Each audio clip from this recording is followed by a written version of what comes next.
கடைசியாக தான் அடையணும்னு இல்லை, பக்தி மார்க்கத்திலேருந்து முக்தி போனவங்களாம் இருக்கிறாங்க. அந்த மாதிரி போனவங்க தான் 63 நாயன்மார்கள், 12 ஆழ்வார்கள், இப்படி பல பேர் வந்து முதல் நிலை 2ஆம் நிலையில இறைவன் அடைஞ்சிருவாங்க. அப்படியும் உண்டு, அதெல்லாம் ஒன்றும் தப்பு கிடையாது. ஆக விதிவிலக்காக அந்த மாதிரி போகிறதுனால தான் அவங்களாம் நம்ம கடவுளாகவே நம்ம அவங்களையும் வந்து கோயிலில் வச்செல்லாம் வணங்குறதுக்கு காரணம் இதுதான். சராசரிகள் படிப்படியாக 1ஆம் படி 2ஆம் படி 3ஆம் படி 4ஆம் படின்னு இப்படி ஸ்டெப் பை ஸ்டெப்பாக போகிறது தான் நம்மளுடைய வாழ்க்கை முறை நம்பிக்கைகள்னு சொல்கிறது. ஆக ஒரு நிலையிலேருந்து இன்னொரு நிலைக்கு ஜம்ப் பண்ணும்போது அந்த பாடம் நமக்கு புரிய மாட்டேங்குது, அதனால் உட்கார முடியல. உங்களால் தியானம் பண்ணிட்டு உட்கார முடியாததுக்கு காரணம் நீங்கள் 2ஆம் நிலையில் இருக்கிறீங்க, 3ஆம் வகுப்பு பாடம் உங்களுக்கு புரிய மாட்டேங்குதுன்னு அர்த்தம். அவ்வளோதான் விஷயம். அதனால் என்ன பண்ணணும், பயிற்சி பண்ணணும், 1, 2 எல்லாம் கம்ப்ளீட் பண்ணணும்.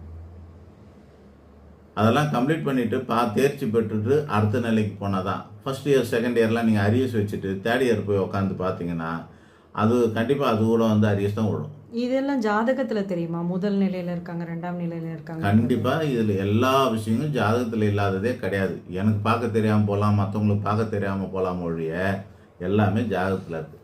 4ஆம் நிலைன்னு சொல்லக்கூடிய ஞான நிலையை பற்றி ஜாதகத்தில் ரொம்ப தெளிவாக சொல்லலாம். ஆன்மீக ஸ்தானங்கிறது 9ஆம் இடம்.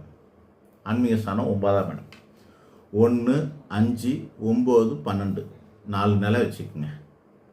சரியே கிரிய யோகம் ஞானம் சொல்கிறல, அந்த மாதிரி 1, 5, 9, 12 4 நிலைக்கு 12ஆம் நிலையில் உள்ளவர்கள் 12ஆம் இடத்துல கேது பகவான் இருந்தால் அவங்களுக்கு இதான் கடைசி ஜென்மன்னு சொல்லி கேள்விப்பட்டிருப்பீங்க.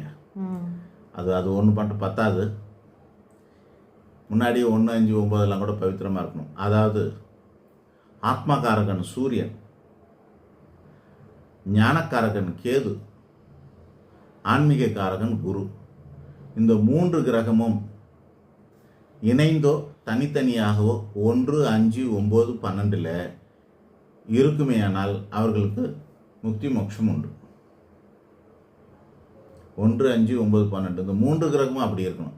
1, 2 குறையும் போது 1ஆம் இடத்துக்கு இந்த ஆன்மீக கிரகங்கள் இருக்குது அப்படின்னா அவங்க முதல் படியில் இருக்காங்க. 5ஆம் இடத்துல இருந்தால் அவங்க 2ஆவது படியில் இருக்காங்கன்னு அர்த்தம். 9ஆம் இடத்துல இருந்தால் 3ஆம் படியில் இருக்காங்கன்னு அர்த்தம். 12ஆம் இடத்துல இருந்தாங்கன்னா அவங்க ஞானம் பெற்றுறாங்கன்னு அர்த்தம். இந்த ஜென்மத்தோட ஞானம் பெற்றுவாங்கன்னு அர்த்தம். இவ்வளோதான், எல்லாமே ஜோசியத்தில் இருக்குது. உங்களுக்கு தியானம் வரலைன்னு வருத்தப்பட வேண்டிய அவசியம் இல்லை.